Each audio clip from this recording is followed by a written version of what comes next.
cuối cùng ông mới móc, tức quá ông mới rằng ông móc cái thẻ ông ra, thì ông móc ra thì ba thấy cái thẻ ông có lá cờ vàng ba sọc đỏ là cái cờ của Việt Nam Cộng Hòa. Thì ông nói nghĩ cô tôi không phải là thứ thiệt, là tôi thứ thiệt không phải thứ giả đâu. Thì bà cô bác Châu Huyền ngày xưa trước 75, bác là chủ nhiệm tờ báo Viễn Đông của người Hoa ở chợ Lớn. Khi bà thấy đó rồi bà mới tin ông. Nó nói ba là bây giờ tôi đi. Mà lúc đó bà cũng sợ, tự mới về có mấy ngày, mấy đâu có một năm 10 ngày đó thôi. Bà cũng sợ quá, bà không dám đi. Thì ông mới thuyết phục bà. Ông nói biết rằng á, có nhiều người tới đây đưa vàng cho tôi mà tôi không nhận, mà nị á, tôi rủ nị đi, mà nị không đi là làm sai lầm lớn. Thì bây giờ đó tôi nói nị nghe, nị mới về, nó chưa kịp theo dõi nị thì nị đi nó không hay, chứ nếu thì cần ở lâu nó cần theo dõi nị không được đâu. Thì sau cuối cùng ông thuyết phục thì ba chấp nhận ba đi. Lúc đi đó thì ba chia làm ba toán. Anh Hùng dẫn một vài đứa, anh Hiển dẫn một vài đứa, và ba má dẫn thằng ba má nhớ ba má dẫn thằng Châu rồi đó. Châu chia làm ba, đi ra ba ngã lên tới Phú Lâm. Lúc đó đi mua vé xe bus đứng sắp hàng biết mua không được. Ba sẽ chết rồi, nếu mà trường hợp vậy đi xuống thì cho tiền là coi như là không có cái trễ không đi được. Do đó ba mới nảy ra cái sáng kiến, và nói thôi bây giờ ba bao một chiếc Lambretta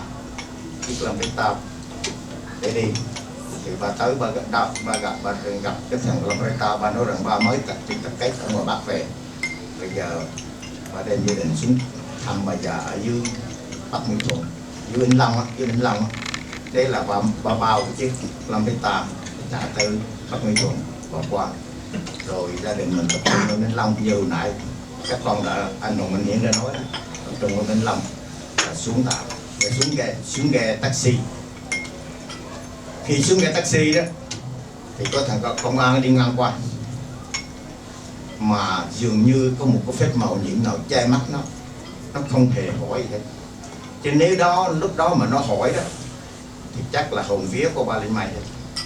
Tụi con thì còn nhỏ không biết gì cho ba lúc lên mây, cho nên nghĩa là nó không hỏi hết, cho nên xuống ghe taxi an toàn. Khi đi ra, cái người lái cái taxi đó là một đạo hữu của ông Đậu Dừa.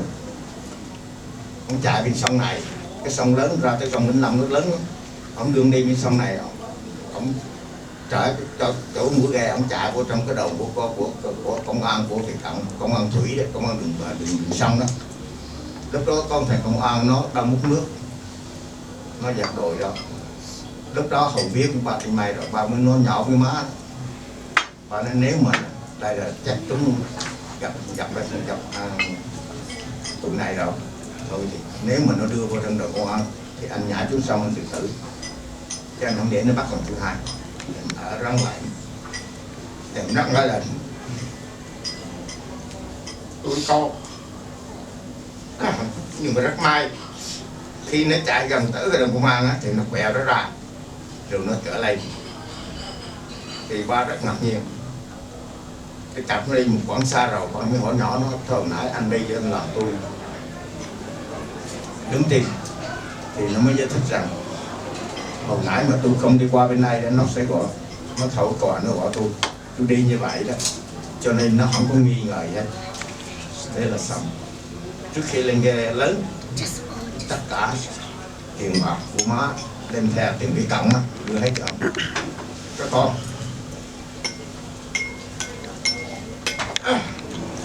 bây giờ ăn nhân của mình đã chết, chú Hiền qua đời tay 3 năm, bắt chồng hết gái, qua đời cách đây 1 năm, và ăn nhân hết ghe taxi đó mình cũng không tìm ra. Đó là bà sơ lược những gì bà nhớ để các con truyền lại cho các cháu cái hành trình vượt biển của gia đình chúng ta. Còn từ Ngà lên đảo Uluweza tới Ngà Úc thì các con đã biết rồi, anh Nùng anh Niệm đã biết hết, đã nói cho các con rồi.